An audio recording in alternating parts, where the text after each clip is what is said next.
अब हमने आगे के वीडियो में देखा कि हम पशु प्रजनन करवा रहे हैं।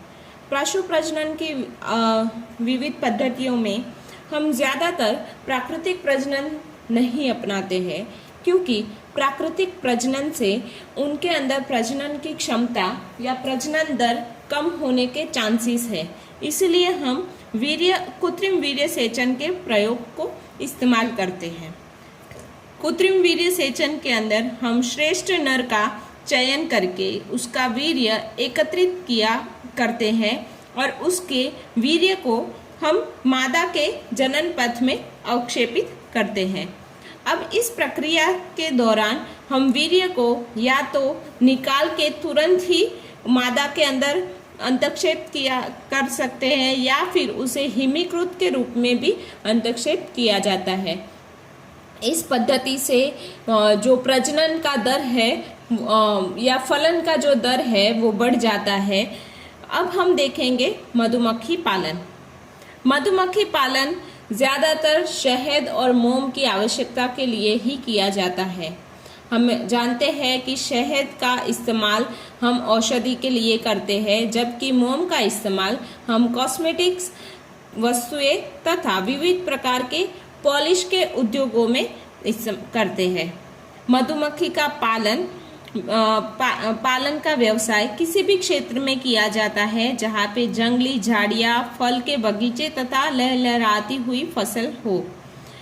उसके साथ साथ चारागाहों पर भी इसका पालन किया जा सकता है। मधुमक्खी की बहुत सी प्रजातियां हैं जिनको पाला जा सकता है, पर हमें सबसे सामान्य तौर पे दिखने वाली एपिस इंडिका का पालन सबसे ज़्यादा होता है। अब मधुमक्खी के पालन के लिए मधुमक्खी का ज्ञान होना बहुत आवश्यक है। उसके साथ साथ कुछ पॉइंट्स है जिनको ज्ञात करना आवश्यक है। पहला है कि मधुमक्खियों की प्रकृति या फिर उसके स्वभाव का ज्ञान होना। हम जानते हैं कि मधुमक्खियाँ डंक मारती है, तो मधुमक्खी की प्रकृति और उनके स्वभाव का ज्ञान होना अति आवश्यक है, ताकि जब आप मधुमक्खियों को पाले या उनसे शहद निकाले उस समय आप पूरे प्रोटेक्शन के साथ वहाँ पे जाए। दूसरा है मक्खियों के छत्तों को योग्य स्थान पर रखना।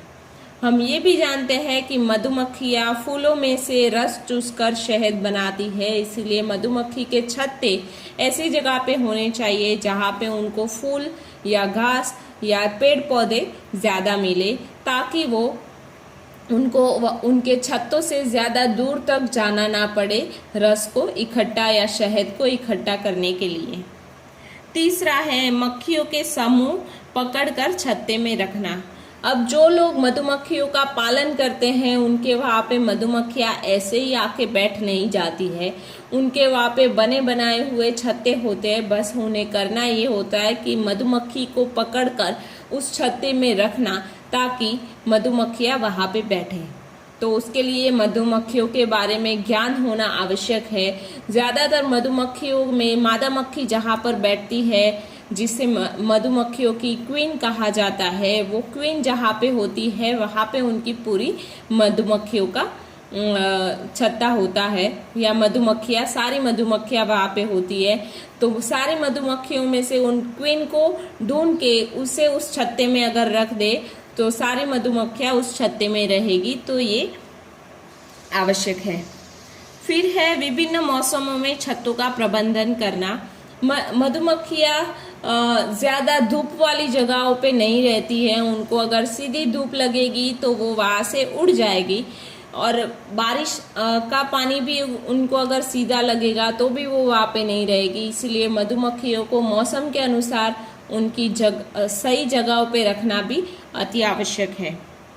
लास्ट है जो भी हम शहद इकट्ठा करते हैं तथा जो भी मोम इकट्ठा करते हैं उसका रख रखाव तथा एकत्रीकरण, मतलब उनको कलेक्ट कैसे करेंगे और उनको कलेक्ट करके स्टोर किस तरह से किया जाने वाला है, उसकी व्यवस्था वहाँ पे होनी चाहिए। मधुमक्खियाँ परागन की प्रक्रिया में भी भाग लेती है, ये हमें पता है। इसलिए अगर हमारे फसलों में जब फूल लगे हैं, अगर इस समय पे हम मधुमक्खियों को के छत्तों को उस जगह पे रख दें तो मधुमक्खियाँ ज़्यादा मात्रा में शहद तो इकट्ठा करेगी ही, साथ में हमारी फसलों के अंदर जो फूल लगने की फूल लगने वाले हैं वो बढ़ जाएंगे, जिससे हमारी फसल की क्वालिटी है या क्वांटिटी है वो बढ़ सकती है। अब हमारा लास्ट है मत्स्य की उद्योग में ज़्यादातर मछली तथा अन्य जलीय जीव को पकड़ना और उन्हें बेचना शामिल है। हमारी जनसंख्या का बहुत बड़ा भाग मछली और मछली के उत्पाद तथा दूसरे जलीय जीव जैसे कि झींगा, केकड़ा, लॉबस्टर, ऑयस्टर, ऑक्टोपस आदि पर आश्रित है। कुछ मछलियाँ जैसे कि कतला, रोहू, कॉमन कार्प मीठे पानी की मछलियाँ हैं जो ज़्यादातर लोग खाते हैं, जबकि कुछ समुद्री मछलियाँ जैसे कि हिल्सा, सरडाइन, प्रामक्रेट ये भी लोग ज़्यादा खाते हैं। मत्स्य उद्योग ज़्यादातर तटीय प्रदेश में या तटीय राज्य के लोगों को रोजगार प्रदान करता है। हमारा भारत उसका बहुत बड़ा हिस्सा समुद्र किनारे के आसपास है, तो वहाँ के जो लोग हैं वो ज़्यादातर मत्स्य उद्योग पर निर्भर रहते हैं। उसको बढ़ाने के लिए जल कृषि तथा मत्स्य पालन द्वारा मीठे तथा खारे पानी की मछलियों का उत्पादन किया जाता है। यहाँ पर हमारा चैप्टर कंप्लीट होता है। ये कुछ क्वेश्चंस है जो आपको करने हैं। बाद में मैं इसकी PDF आपको सेंड कर दूंगी, तो उसमें से आप कर लेना।